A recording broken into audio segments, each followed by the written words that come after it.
آپ جانتے ہیں کہ شیطان نے 6000 سال عبادت کے عوض خدا سے کیا مانگا؟ جب شیطان کو خدا کی بارگاہ سے نکالا گیا تو اس نے عرض کیا کہ چونکہ تو عادل ہے اور میں اس لائق نہیں رہا کہ آخرت میں اپنی 6000 سالہ عبادت کا اجر تجھ سے لے سکوں اور جنت میں چلا جاؤں، لہٰذا دنیا میں میرا اجر دے دے۔ خداوند تعالیٰ کی طرف سے خطاب ہوا، دنیاوی امور میں سے جو چاہتا ہے مانگ، میں عنایت کروں گا۔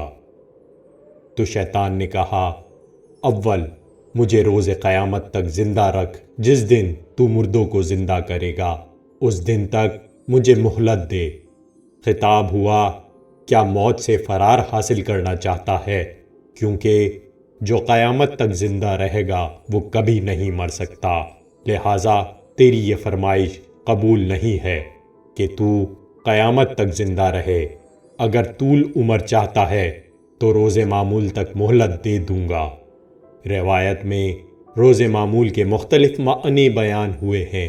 بعض کے مطابق اس سے مراد نقہ اول یعنی سور پھونکا جانا ہے، جبکہ بعض نے اسے رجت کے دور کے معنی میں لیا ہے، جس میں پیغمبر اسلام اسے بیت المقدس کے ایک پتھر پر ذبح کریں گے، جبکہ بعض جگہوں پر امام مہدی عز الاجل کے ظہور کے وقت کو کہا گیا ہے۔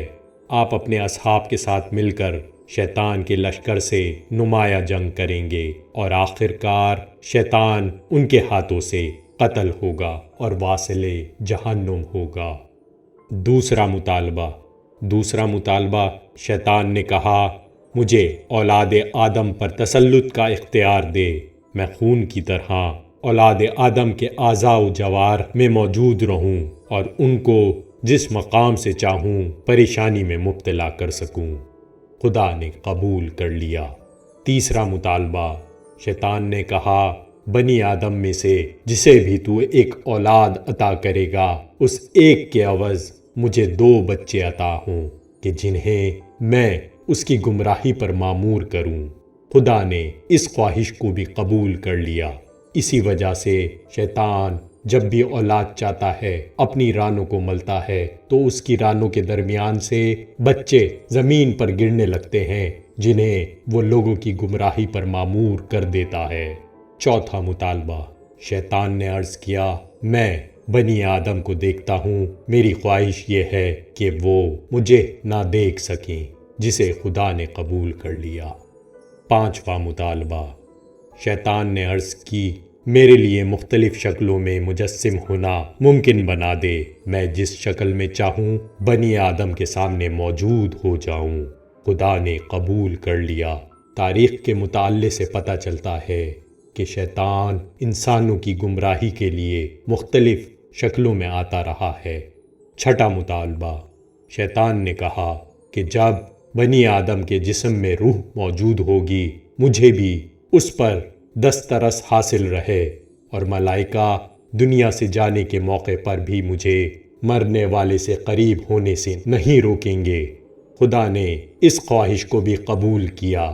اس بنا پر شیطان مختصراً دنیا سے جانے کے بعد اپنی ہر ممکن کوشش کرتا ہے کہ انسان سے اس کے ایمان کو چھین لے، یہاں تک کہ مرنے والے کو پانی دکھاتا ہے اور اسے پیاس لگتی ہے اور وہ پانی کا مطالبہ کرتا ہے تو شیطان اس سے کہتا ہے کہ اپنے خدا سے بیزاری اختیار کر اور مجھ پر ایمان لے آ تو میں تجھے پانی پلاؤں۔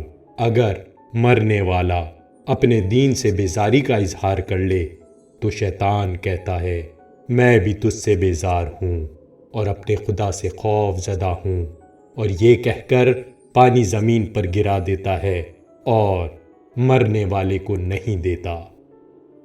ساتواں مطالبہ، شیطان نے کہا مجھے بنی آدم کے سینے پر کنٹرول دے تاکہ ان کو استعمال کر سکوں اور انہیں باطل اور گناہ کے خیالات میں مبتلا کر سکوں۔